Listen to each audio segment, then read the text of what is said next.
Hello student, আজ আমরা মাধ্যমিক 2024 West Bengal board of secondary এডুকেশনের একের দাগের ফার্স্ট কোয়েশ্চেনটা আমরা সলভ করার চেষ্টা করব।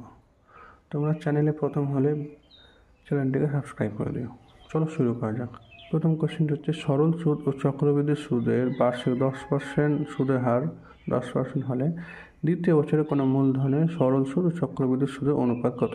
Option A 20:21, option B 10:11, option C 5:6 এবং অপশন ডি 1:1। চলো শুরু করা যাক। সরল সুদের সূত্রটা কি জানি? সরল সুদ I সমান P/100, যেখানে P হচ্ছে মূলধন, আর হচ্ছে সুদের হার, T হচ্ছে সময় ডিভাইডেড বাই 100। ঠিক আছে, তাহলে এক বছর শেষে অর্থাৎ দ্বিতীয় বছর শুরুতে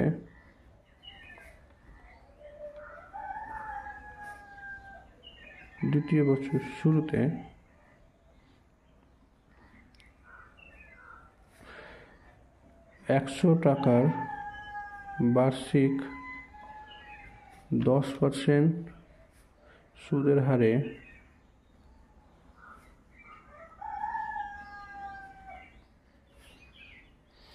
সরল সুদ কত হবে?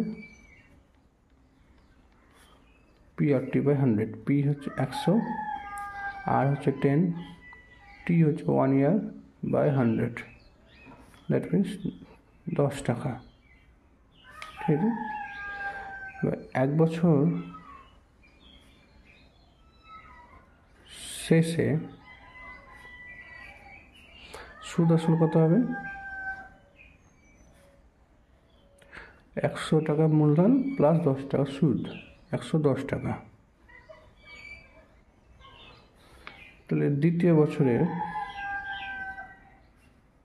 চক্রবৃদ্ধি সুদের ক্ষেত্রে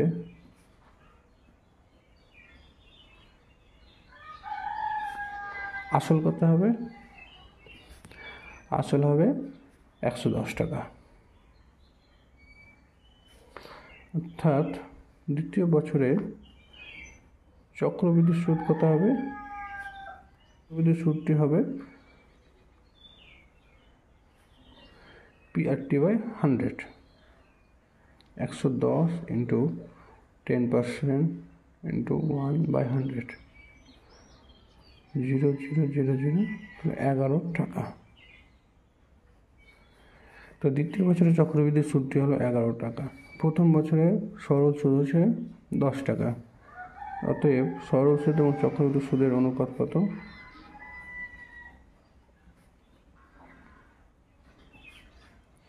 চক্রবৃদ্ধি সুদের